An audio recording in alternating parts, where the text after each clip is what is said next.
Gunfire World News.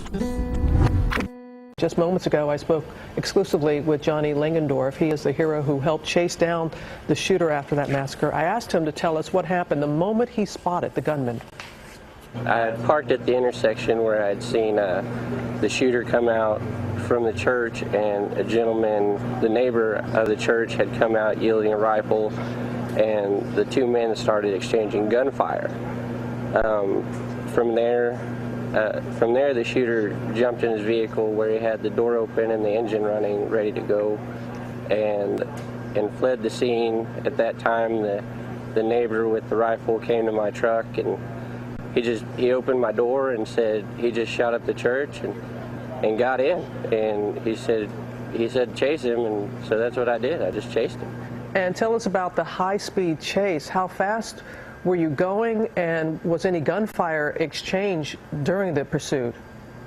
No, ma'am. Thankfully, there was no gunfire exchange, but I was doing around 90, 95, going down 539 northbound while I was on the phone with dispatch trying to lead them to where he was, or the direction he was going, because it seemed everybody had headed up to the church, and I'm not sure if anybody really realized that he had left and gone that direction.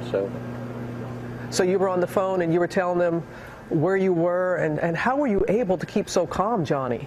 It's just one of those things. It was a act now, ask questions later kind of deal. It wasn't, you know, it wasn't something that I needed to freak out about. You know, the situation was in a sense under control, so, and as long as I'm behind the wheel, I'm perfectly fine, so. Well, we're glad that you are fine. And tell us what happened at the end of the chase. How did it end? The gentleman seemed to lose control of his vehicle, and he kind of started veering all over the place until he took out one road sign, and then from there he hit the guardrail and then hit the bar ditch. And at that moment, I stopped probably 25 yards from him, within a safe distance to where the gentleman who was riding with me could get his rifle on him, using my truck for protection, and still have a clear shot, but also be at a safe enough distance to where if he came out with a pistol or something, it wouldn't be as accurate. Hey, Johnny, did you ever see the shooter? Did you see any signs of life in the truck after it crashed? No, ma'am, I sure did not. Once we stopped, the gentleman got out, mounted his rifle on my hood, and the shooter did not get out of his vehicle after that.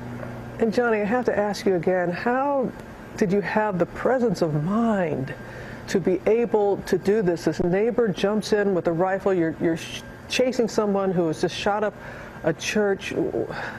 Just try and help us understand where your presence of mind and how you were able to do that. The gentleman who got in my truck, he had just said all he really got out was he just shot up the church, follow him, and you know that's enough for me to do anything. What can you tell people about that small town?